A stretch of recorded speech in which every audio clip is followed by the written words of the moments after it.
carnaval. Adiós carnaval. Y el que nos antes. Bueno, ahí ustedes escuchaban, la propia gente que estaba ahí hacía una ironía de una de las canciones más conocidas del grupo Sol y Lluvia, que estuvo junto a Inti Illimani, junto a Isabel Aldunate, bueno, a distintos artistas en el lugar, y que al adiós general que se decía en su minuto se ha homologado al actual presidente de la República como una ironía en definitiva de lo que ha estado ocurriendo, porque fue un acto principalmente organizado por los partidos políticos de la oposición y también organizaciones sociales, entre ellas la Federación de Trabajadores del Cobre y otras organizaciones sindicales, sociales, estudiantiles que se sumaron ahí en el Paseo Bulnes, calle Cóndor, como la instalación del escenario, dando la espalda al Parque Almagro, pero de ahí hacia La Moneda sencillamente se copó el Paseo Bulnes, 30.000 y más personas, dijeron los organizadores. Carabineros, como siempre, reduce un poco esa cifra a la mitad, pero es lo que ocurrió este viernes, hablando de democracia, de respeto a los derechos humanos, de las libertades políticas, civiles, también de los desafíos futuros. Y en eso, evidentemente, hubo muchos protagonistas y Radio FTC Noticias estuvo en el lugar captando las impresiones. También hubo una protesta por Quintero de las organizaciones sociales y además recordando lamentablemente la muerte del dirigente secretario del Sindicato de Pescadores de Quintero, Alejandro Castro, que en extrañas circunstancias aún no determinadas apareció muerto el día jueves en el tren, en el metrotren, en definitiva, Valparaíso Quilpué, que lamentablemente terminó con su vida, y para muchos él no haber podido participar en esta actividad en nuestro Santiago, y que llevó también a una movilización que vamos a estar escuchando voces de sus dirigentes. Pero como les decía, esta es una actividad que de inmediato fue respaldada por la Federación de Trabajadores del Cobre, y su actual presidente, Juan Holguín, estuvo en el lugar y se manifestó muy contento porque dijo: con muy pocos recursos se separó este evento, separó esta actividad, y sencillamente el pueblo de Santiago, el pueblo democrático, respondió dando cuenta que los movimientos sociales y la ciudadanía están activas, tienen ganas de participar y decir cosas, y evidentemente hay que encontrar este tipo de espacios para realizarlo. Escuchamos las palabras de Juan Holguín, presidente de la Federación de Trabajadores del Cobre. Hoy día se ha dicho mucho que la sociedad está ajena al tema del movimiento social, al movimiento de los cambios. Y acá, con la cantidad de personas que se ve, el movimiento que ha tenido este gran acto, con los pocos recursos que se tenían disponibles, obviamente demuestra que la sociedad está activa, está presente, quiere hacer esos cambios, quiere estar presente en los cambios, genera una luz de decir, obviamente, tenemos que seguir este camino de que la sociedad tome el rol protagónico respecto al tema del futuro que queremos desarrollar. Bueno, y en esa línea, y evidentemente con otros protagonistas también, una de las personas que destacó, principalmente por lo que fue el rol de la Federación de Trabajadores del Cobre, en ese tiempo el movimiento obrero y minero en 1982, que inició las primeras protestas en contra del régimen militar, en contra de la dictadura, en contra del general Augusto Pinochet y toda la junta militar, fue el dirigente o ex dirigente minero, también ex diputado de la República por la Democracia Cristiana, Rodolfo Seguel. Está evidentemente afectado por una enfermedad, eso sí, tuvo todo el ánimo, llegó muy temprano, asistido y todo, estuvo en la primera fila escuchando, celebrando, aplaudiendo, riéndose, y también tuvo un minuto para conversar con FTC Noticias, y así planteaba lo que había sido esta lucha, y que además hizo un llamado que después fue replicado por distintos otros actores políticos respecto de lo que había sido, por ejemplo, la conmemoración del no y sus 30 años por parte del presidente de la República, Sebastián Piñera, pero que para muchos sigue aún siendo muy contradictorio que lo haga con personas que en su mayoría votaron por la mantención del régimen militar y de Pinochet, que votaron por el sí en su momento, una actividad que se había hecho por la mañana del día viernes 5 de octubre en el Palacio de la Moneda antes del inicio de su gira a Europa. Bueno, en ese sentido es que Rodolfo Seguel planteó que la conmemoración del triunfo del no, la recuperación de la democracia, es un tema de todos los chilenos, y que nadie se puede apropiar de una fecha ni tampoco decirla como protagonista único, podríamos decir, sino que sencillamente aquí fue un movimiento social que partió desde la Federación de Trabajadores del Cobre en su minuto, también de otros sindicatos, y que terminó con el derrocamiento a través de un lápiz y un papel y un acto democrático de una dictadura, la que encabezaba por entonces Augusto Pinochet. Palabras de Rodolfo Seguel a la FTC Noticias. Bueno, esto lo hicimos nosotros, trabajadores del cobre, comenzamos. Obviamente para mí es un orgullo haber sido su presidente, y hoy día, después de 30 años, seguimos acá al frente dando testimonio de una gran lucha. Gracias a Dios conseguimos la democracia,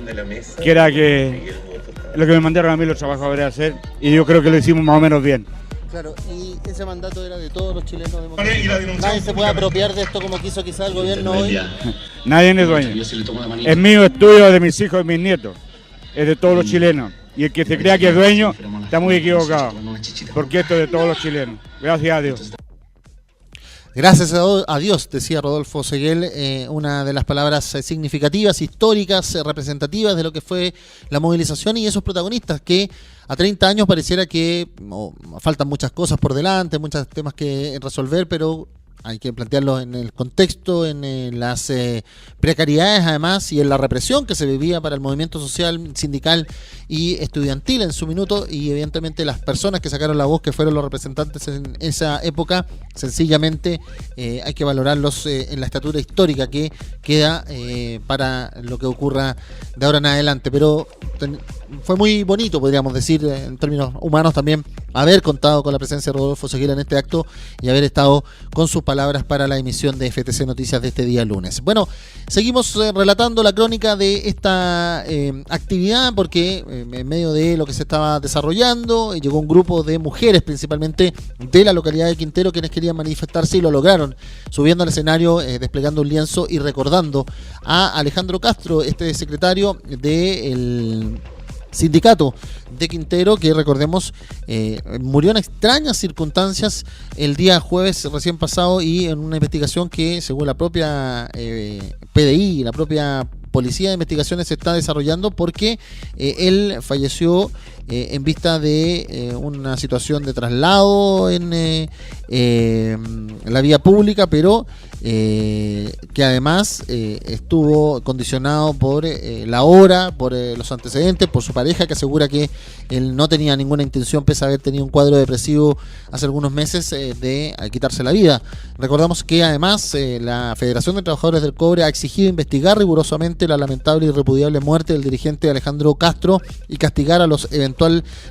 responsables de manera ejemplar. De esta manera entonces es que la FTC durante toda su historia ha sido una férrea defensora de los derechos humanos y la democracia en nuestro país, y exigimos a la autoridad investigar rigurosamente esta desgraciada situación, aclarando los hechos, identificando y castigando ejemplarmente a los eventuales responsables. Bueno, una de las dirigentes que llegó hasta esta actividad del viernes 5 de octubre es Carolina Bastidas, quien así explicaba por qué ellos llegaron y donde además recordaba que Alejandro Castro tenía todas las intenciones de ir el viernes a esta actividad y que sencillamente no llegó producto de su fallecimiento en extrañas circunstancias aún que están siendo investigadas en nuestro país, especialmente por la Fiscalía Local de Quintero y de Valparaíso. Palabras de Carolina Bastidas en este acto del no, donde también se recordó a Alejandro Castro. Lo que está pasando con Quintero en específico respecto a cuál es el petitorio que ellos hoy día están levantando y el silencio absoluto que es de parte de los operadores políticos y del gobierno y también de la prensa. ¿Por qué no decirlo? Porque también hay un cerco mediático en torno a lo que está pasando en Quintero. Se necesita que se vaya a cubrir allá. De pronto también necesitamos ir allá para saber qué es lo que está pasando. Pero en concreto se está pidiendo que se declare una emergencia sanitaria en Quintero de tal manera que se paraliza la producción para que se evalúen cuáles son los gases contaminantes y se eleven a los estándares de la Unión Europea o de la Organización Mundial de la Salud en su efecto. Así las cosas, la exigencia entonces bien clara, además de la justicia o de establecer realmente qué ocurrió con Alejandro Castro, marcaron también este 5 de octubre. Y en el ámbito ya más político, evidentemente también, como les decía, un acto organizado principalmente por los líderes de la oposición, por los presidentes de los partidos políticos, y estuvo en ese lugar el presidente del Partido Socialista, el senador por el Maule, Álvaro Elizalde. En ese sentido le consultamos la misma palabra que le hacíamos a Rodolfo Seguel, que le parecía que el gobierno de signo de derecha, evidentemente, con partidos que adscriben aquello, con una presidenta de la UDI como Jacqueline Van Rysselberghe, que dijo que ella volvería a votar por el sí para mantener a Pinochet en el poder por 8 años más. ¿Qué le parecía lo que había ocurrido en La Moneda horas antes, en vista también de la masividad y a la hora que ya estábamos hablando, la llegada de miles y miles de chilenos y santiaguinos democráticos hasta el Paseo Bulnes? Palabras de Álvaro Elizalde. Lo que hoy día vimos en La Moneda fue eso, el intento de apropiarse de un proceso del cual ellos no fueron parte. Si hubiera existido por lo menos un mínimo de autocrítica, si hubieran asumido públicamente la responsabilidad de apoyar una dictadura, bueno, tendría sentido que realizaran estas actividades. pero por el contrario, hasta el día de hoy defienden lo que representó la dictadura y estuvieron en contra de la opción de recuperar la democracia y se pretenden vestir con los ropajes de quienes dimos la lucha para que Chile fuera un país completamente distinto. Bueno, también otro partido político que si bien ahora no están tan relacionados o han habido una serie de controversias en el último tiempo, hasta ir con candidatos presidenciales por separado, recordemos en la última elección, fue la Democracia Cristiana que también se hizo presente en el lugar y su presidente Fuad Chahín también recordó y valoró que dos parlamentarios del oficialismo, el parlamentario de Evópoli, expresidente de esa colectividad Francisco Undurraga, que recordemos representa a las comunas del sector oriente de la capital, como también el diputado Sebastián Torrealba, que representa al sector de Providencia, Ñuñoa y otras comunas de la zona oriente-sur de nuestra capital, estuvieran y aceptaran la invitación, por lo menos en los primeros minutos, aunque hubo algunos roces, algunas molestias de algunas personas que consideraban que no debían estar en el lugar, pero ellos lo hicieron de todas maneras. Así hablaba Fuad Chahín respecto de estas personas y de los signos y de las señales que deben dar los verdaderos demócratas de nuestro país en vista también de una conmemoración de este estilo. Pero nosotros no nos prestamos para jugarretas de alguno. Creo que lo que hizo Francisco Undurraga, el diputado Undurraga, es valorable. Él con humildad se sumó a la actividad de los parlamentarios que estuvieron por el no. Creo que esa es la derecha que uno espera que se transforme en algún momento en mayoría. Una que humildemente es capaz, ¿no es cierto?, no de pretender dar lecciones de democracia y defensa de los derechos humanos como lo pretenden hacer algunos, sino que con humildad dicen hemos aprendido la lección y tenemos que ser capaces de construir una mayoría real, auténtica en nuestro país que diga nunca más violación a los derechos humanos, nunca más dictadura de ningún color político ni de ningún tipo. Bueno, también un exministro de Hacienda, hoy que se va a ir a ser encargado de una de las principales escuelas de la economía mundial en Londres, el exministro Andrés Velasco, líder de Ciudadanos, con algunas complicaciones también ahí en esa colectividad, estuvo presente en esta actividad y así lo hablaba y lo valoraba en vista de los 30 años del triunfo del no. Hay muchos que se apropian de la fecha por una razón muy sencilla, porque es una fecha muy buena, muy importante, muy noble. Y yo celebro que la estamos celebrando, valga la redundancia. Hay otros años que ha pasado media inadvertida, pero creo que estos 30 años nos dicen muchas cosas. Quizás la más importante es que primero la democracia no puede ser más importante cuando la vemos en jaque en tantos países. Y segundo, que el país ha progresado. Yo no tengo ninguna duda de que el país hoy, y Lago lo ha dicho con mucha claridad, es un país más libre, un país más próspero. Por supuesto que quedan tareas pendientes, pero eso también es propio de la democracia. Palabras entonces de los principales protagonistas que pudimos tener ahí, comentar. También hubo muchas personas que nos saludaron, muchos amigos que vimos, también familias completas que llegaron a este lugar, los niños que además venían a empalmarse y empaparse de esta conmemoración, un acto que como Federación de Trabajadores del Cobre fue auspiciado y patrocinado desde un primer momento, que se resultó sin ningún problema, 30.000 personas a pasos del Palacio de la Moneda conmemorando el triunfo de la democracia, el triunfo democrático, con un lápiz y un papel, la derrota de la dictadura el 5 de octubre de 1988, y que hoy quisimos resumir en este trabajo junto a Cristian Quesada que desarrollamos en terreno y que ustedes también van a poder ver imágenes en la página de nuestra federación www.ftc.cl.